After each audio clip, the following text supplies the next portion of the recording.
എല്ലാവർക്കും നമസ്കാരം. പുതിയൊരു വീഡിയോയിലേക്ക് സ്വാഗതം. കഴിഞ്ഞ ദിവസമാണ് അനുഗ്രഹീത കലാകാരൻ കലാഭവൻ നവാസ് ഞങ്ങളൊക്കെ വിട്ടുപിരിഞ്ഞു പോയത്. അദ്ദേഹത്തിന് 51 വയസ്സായിരുന്നു. അപ്പോൾ ചോറ്റാനിക്കരയിൽ ഒരു സിനിമാ സെറ്റിൽ കഴിഞ്ഞ 25 ദിവസമായിട്ട് കലാഭവൻ നവാസ് അവിടെ ഉണ്ടായിരുന്നു. പ്രകമ്പനം എന്ന് പറയുന്ന സിനിമയിൽ അഭിനയിച്ചുകൊണ്ടിരിക്കുകയായിരുന്നു. അപ്പോൾ കഴിഞ്ഞ ദിവസമാണ് സിനിമയുടെ പാക്കപ്പ് നടന്നത്. അപ്പോൾ എല്ലാ അവസാനത്തെ ഷോട്ടും അഭിനയിച്ച് കഴിഞ്ഞിട്ടാണ് കലാഭവൻ നവാസ് ഹോട്ടലിലേക്ക് ചെല്ലുന്നതും. അപ്പോൾ ഹോട്ടലിലേക്ക് ചെന്നിട്ട് എല്ലാവരും റൂം വെക്കേറ്റ് ചെയ്തിട്ടും കലാഭവൻ നവാസ് എന്തുകൊണ്ട് റൂം വെക്കേറ്റ് ചെയ്യുന്നില്ല? അപ്പോൾ പ്രൊഡക്ഷൻ കൺട്രോളറും അങ്ങനത്തെ ആൾക്കാരൊക്കെ വിളിച്ചു, ഹോട്ടലിൽ നവാസിനെ വിളിച്ചു. അപ്പോൾ ഫോൺ എടുക്കുന്നില്ല. ഒരുപാട് തവണ വിളിച്ചിട്ടും നവാസ് ഫോൺ എടുത്തില്ല.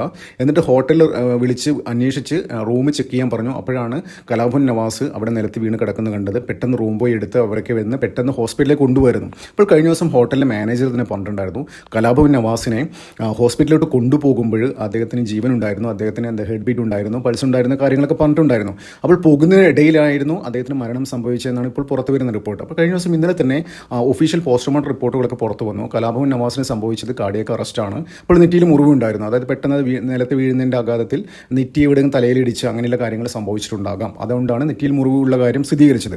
അപ്പോൾ എന്ത് തന്നെയായാലും ഇപ്പോൾ സോഷ്യൽ മീഡിയയിലേക്ക് വളരെ രീതിയിലുള്ള ഭയങ്കര ചർച്ച നടന്നുകൊണ്ടിരിക്കുകയാണ്. അകാലത്തിൽ അതായത് കലാഭവൻ നവാസിനെ കുറിച്ച് പറയുകയാണെങ്കിൽ അദ്ദേഹത്തിന് മദ്യപാനമോ പുകവലിയോ അങ്ങനെയുള്ള ഒരു ദുശീലമോ ഒന്നും ഇല്ലാത്ത ഒരാളാണ്. കറക്റ്റ് എന്താ അവരുടെ ഹെൽത്ത് നല്ല രീതിയിൽ നോക്കിയിട്ട് അത് അധികം കൊഴുപ്പില്ലാത്ത ഭക്ഷണം പോലും കഴിക്കാത്ത, പുറത്തുനിന്ന് പോലും അധികം ഭക്ഷണം കഴിക്കാത്ത, എവിടെ ചെന്ന് കഴിഞ്ഞാൽ എത്ര വൈകിയാലും വീട്ടിൽ ചെന്ന് മാത്രം ഭക്ഷണം കഴിക്കുന്ന ഒരു വ്യക്തിയാണ് കലാഭവൻ നവാസ്. അത് അദ്ദേഹത്തിൻ്റെ സർക്കിളിൽ നിന്ന് മാത്രമല്ല, അദ്ദേഹത്തിൻ്റെ ഭാര്യ എല്ലാവരും ഒരേ കാര്യം തന്നെയാണ് പറയുന്നത്. അദ്ദേഹത്തിന് അങ്ങനത്തെ ഒരു ദുശീലം ഇല്ല എന്നൊക്കെയുള്ള കാര്യങ്ങൾ പുറത്തു വരുന്നുണ്ട്.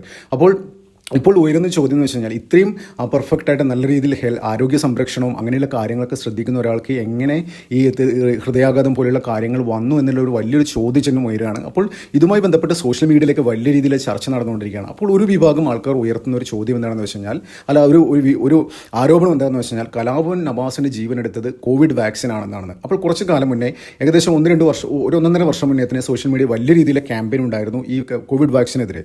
അതായത് ഈ 40-50 ഇടയ്ക്ക് പ്രായമുള്ള ആൾക്കാരുടെ ഇടയിൽ ഇത്തരത്തിലുള്ള ഒരു പ്രവണത, അതായത് ഹൃദയാഘാതം കൂടുതലായി കണ്ടുവരുന്നു എന്നുള്ള വലിയ രീതിയിലുള്ള കൊടുമ്പിരി കൊണ്ട പ്രചാരണം നടന്നിരുന്നു. അത് ചില ആൾക്കാർ അതിന് വഴിതിരിച്ച് വിടാൻ ശ്രമിച്ചിരുന്നു. അത് കേന്ദ്ര സർക്കാരിനെ തിരിച്ചുവിടാൻ ശ്രമിച്ചിരുന്നു. അതായത് കേന്ദ്ര സർക്കാരിന് ആ സമയത്ത് നമ്മൾ തന്നെ ഇന്ത്യയിൽ തന്നെ വാക്സിൻ ഉണ്ടാക്കിയെടുത്തിരുന്നു. അപ്പോൾ അതൊക്കെ ഉപയോഗിച്ച ആൾക്കാരിലാണ് ഈ പ്രശ്നം എന്ന രീതിയിലുള്ള വലിയ രീതിയിൽ അതിന് വേറെ വെർട്ടിക്കൽസ് കൊണ്ടുവരാൻ ഇവിടുത്തെ രാഷ്ട്രീയ പാർട്ടികൾ അതിന് ഒരു പൊളിറ്റിക്കൽ ഒരു വശം കൂടി കൊടുക്കാൻ വേണ്ടിയിട്ട് ആ വിവാദം അവർ ഉപയോഗിച്ചു എന്നുള്ള നിർഭാഗ്യകരമായ ഒരു കാര്യമാണ്. അപ്പോൾ എന്ത് തന്നെയാലും ഇപ്പോഴും ഈ കലാഭവൻ നവാസിൻ്റെ കാര്യത്തിലും അതേ ഒരു വിവാദം ഇവിടെ ഉയർന്നു വരികയാണ്. അതായത് കോവിഡ് വാക്സിനാണ് ശരിക്കും നവാസിൻ്റെ ജീവൻ എടുത്തതെന്നാണ് ഈ വിഭാഗം ആൾക്കാർ പറയുന്നത്. അപ്പോൾ അവർ പറയുന്നത് എന്താണെന്ന് വെച്ച് കഴിഞ്ഞാൽ, ഈ കോവിഡ് വാക്സിൻ എടുത്ത ആൾക്കാർക്കൊക്കെ ഇത്തരത്തിലുള്ള കാര്യങ്ങൾ കണ്ടുവരുന്നത്, അത് മുമ്പ് എന്താണോ പ്രചരിച്ചത് അതേ കാര്യങ്ങൾ തന്നെ ഇപ്പോഴും ഉയർത്തിക്കൊണ്ടുവരുന്നത്. അപ്പോൾ അതിന് പിന്നിൽ ഗൂഢമായ ലക്ഷ്യങ്ങൾ അവർക്കുണ്ടാവും. അതിന് പിന്നിൽ പൊളിറ്റിക്കലായിട്ടുള്ള പല കാര്യങ്ങൾ അവർ ലക്ഷ്യം വെക്കുന്നുണ്ടാവാം. അപ്പോൾ എന്ത് തന്നെയായാലും കേന്ദ്ര സർക്കാർ തന്നെ ഒഫീഷ്യൽ പറഞ്ഞിട്ടുണ്ട്, അതായത് ഈ കോവിഡ് വാക്സിൻ എടുത്ത ആൾക്കാർക്ക് ഹൃദയാഘാതം വരുന്നത് കോവിഡ് വാക്സിൻ വരുന്നതുകൊണ്ടല്ല. അപ്പോൾ ഇത്തരത്തിലുള്ള വലിയ രീതിയിലുള്ള പ്രചാരങ്ങൾ നടക്കണം. അപ്പോൾ കേന്ദ്ര മന്ത്രിസഭ കേന്ദ്ര ആരോഗ്യ മന്ത്രാലയം തന്നെ പറഞ്ഞിട്ടുണ്ട്, അതായത് കോവിഡ് വാക്സിൻ എടുത്തത് കൊണ്ടല്ല ഹൃദയാഘാതം വരുന്നത്, മറിച്ച് ഈ കൊറോണ സിവിയർ ആയിട്ട് വന്ന ആൾക്കാർ, അതായത് നല്ല രീതിയിൽ മോശം വേഴ്സ് കണ്ടീഷനായ ആൾക്കാർക്ക് ഭാവിയിൽ ഹൃദ്രോഗം വരാനുള്ള സാധ്യത ഉണ്ട് എന്ന് വലിയ പഠനത്തിന് ശേഷം കേന്ദ്ര ആരോഗ്യ മന്ത്രാലയം തന്നെ പുറപ്പെടുവിച്ച കാര്യത്തിൽ പറഞ്ഞിട്ടുണ്ട്. അപ്പോൾ കൊറോണ വാക്സിൻ അല്ല കാരണം, കൊറോണ സിവിയർ ആയിട്ട് മോശം രീതിയിൽ ബാധിച്ച ആൾക്കാർക്ക് ഇത്തരത്തിലുള്ള ഹൃദ്രോഗം, കാർഡിയക് അറസ്റ്റ് അങ്ങനെയുള്ള കാര്യങ്ങളൊക്കെ വരുന്നുണ്ട് എന്ന് ഒഫീഷ്യലായിട്ട് പറഞ്ഞിട്ടുണ്ട്. അപ്പോൾ എന്ത് തന്നെയാലും ഇതൊരു നുണപ്രചരണമാണ്. അതായത് കോവിഡ് വാക്സിൻ കൊണ്ടാണ് ഇത്തരത്തിൽ 40-50 ഇടയ്ക്ക് പ്രായമുള്ള ആൾക്കാരിൽ ഇത്തരത്തിലുള്ള പ്രശ്നങ്ങൾ ഉണ്ടാവും എന്നുള്ള ഒരു കുപ്രചരണം, അത് എന്താ പറയേണ്ടത്, അത് അങ്ങനത്തെ ഫാൾസ് ആണ്, അത് ശരിയല്ല. ഒരുപാട് പഠനങ്ങൾക്ക് ശേഷം തന്നെ ഒരുപാട് ഓർഗനൈസേഷൻ ഇതിനെക്കുറിച്ച് പഠനം നടത്തിയിട്ടുണ്ട്. അവരെല്ലാം ഒരേ സ്വരത്തിൽ പറഞ്ഞ കാര്യമാണ്, വാക്സിൻ അല്ല പ്രശ്നം, പക്ഷേ കൊറോണ വന്ന ആൾക്കാർക്ക് അത് വോയിസ് ആയിട്ടുണ്ടെങ്കിൽ അവർക്ക് ഹൃദ്രോഗം ഉണ്ടാകും എന്നുള്ള കാര്യത്തിൽ. അപ്പോൾ എന്ത് തന്നെയായാലും ഇവിടെയാണ് ഈ ഹോട്ടൽ മാനേജർ പറഞ്ഞില്ലേ, കൊണ്ടുപോകുമ്പോൾ നവാസിന് ജീവൻ ഉണ്ടായിരുന്നു, പക്ഷേ അതിനിടയിലാണ് ഈ മരണം സംഭവിച്ചത്. അപ്പോൾ ഇവിടെ ഉയരുന്ന വളരെ പ്രസക്തമായ ഒരു കാര്യം എന്താണെന്ന് വെച്ച് കഴിഞ്ഞാൽ, അതായത് CPR എന്ന് പറഞ്ഞാൽ കാർഡിയോ പൾമണറി റെസിസ്റ്റേഷൻ എന്ന് പറയുന്നൊരു കാര്യമുണ്ട്. അത് കൊടുത്തിട്ടുണ്ടെങ്കിൽ, അതായത് ഈ ഹൃദയാഘാതം എന്തെങ്കിലും ഇങ്ങനെ പ്രശ്നങ്ങൾ ബോധം പോയ ആൾക്കാർക്ക് പ്രാഥമികമായി കൊടുക്കേണ്ട ഒരു കാര്യമാണ്. അപ്പോൾ അത് നിങ്ങൾ വീഡിയോ നോക്കിക്കഴിഞ്ഞാൽ മനസ്സിലാവും. അതായത് നല്ല എക്സ്പീരിയൻസ് ഡോക്ടേഴ്സ് അതെങ്ങനെ ചെയ്യുന്നത് വിശദമായി പറഞ്ഞു തരുന്നുണ്ട് പല വീഡിയോയിലും. അതായത് ഒരു പ്രഥമ ശുശ്രൂഷ എന്ന രീതിയിൽ.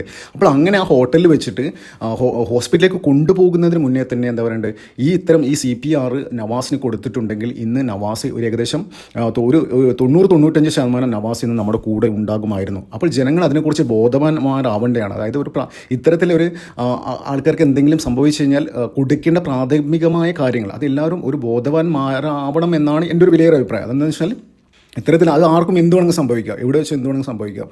അപ്പോൾ ജനങ്ങൾ ഇതിനെക്കുറിച്ച് ബോധവാന്മാരാവണം.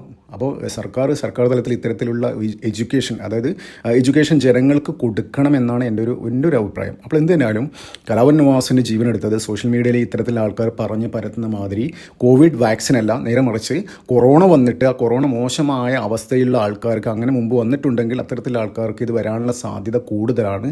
അത്തരത്തിലൊരു പഠനം ഒഫീഷ്യലായിട്ട് നടന്നിട്ടുണ്ട്.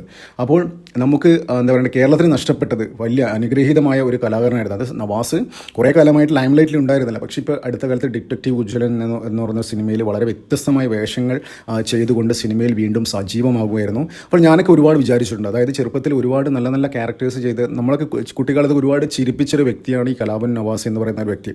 ഇത്രയും ടാലൻറ്റഡ് ആയ ഒരാൾ, അതായത് സിനിമയിൽ ഭയങ്കര പോപ്പുലർ, ഇപ്പോഴും ലൈം ലൈറ്റ് എന്തുകൊണ്ട് നിൽക്കുന്നില്ല എന്നുള്ള ഒരു ചോദ്യം എൻ്റെ മനസ്സിൽ തന്നെ ഒരുപാട് തവണ ഉണ്ടായിട്ടുണ്ടായിരുന്നു. അത്രയും ടാലൻറ്റഡ് ആയ ഒരാളാണ് ഈ കലാഭവൻ നവാസ്.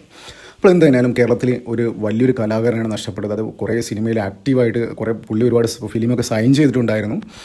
എന്തായാലും മലയാള സിനിമയിൽ സജീവമായിട്ട് ഇങ്ങനെ പ്രവർത്തിക്കുന്ന ഘട്ടത്തിലാണ് പുള്ളി അകാലത്തിൽ നമ്മുടെ വിട്ട് പിരിഞ്ഞു പോയത്. എന്തായാലും അകാലത്തിൽ വിട്ടുപോയ കലാഭവൻ നവാസിനെ എന്താ പറയേണ്ടത്, ആദരാഞ്ജലികൾ. ഇവിടെ പ്രചരിപ്പിക്കുന്ന കാര്യങ്ങൾ തെറ്റാണ്. കോവിഡ് വാക്സിൻ അല്ല കലാഭവൻ നവാസിൻ്റെ ജീവനെടുത്തത്. അപ്പോൾ സോഷ്യൽ മീഡിയയിൽ ഇത്തരത്തിലുള്ള പ്രചരണങ്ങൾ ഉണ്ടെങ്കിൽ നിങ്ങൾ അതിന് തക്കതായി മറുപടി കൊടുക്കുക. ഇൻ കേസ് ആരെങ്കിലും നിങ്ങളുടെ അടുത്ത് ഇത്തരം കാര്യങ്ങൾ സംസാരിക്കുകയാണെങ്കിൽ ഇത് പറഞ്ഞ് മനസ്സിലാക്കുക.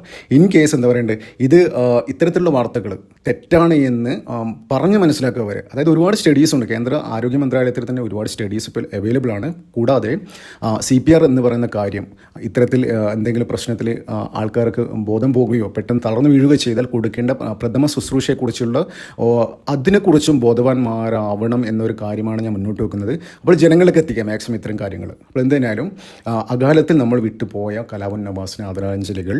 നന്ദി, നമസ്കാരം. മറ്റൊരു വീഡിയോ കാണാം.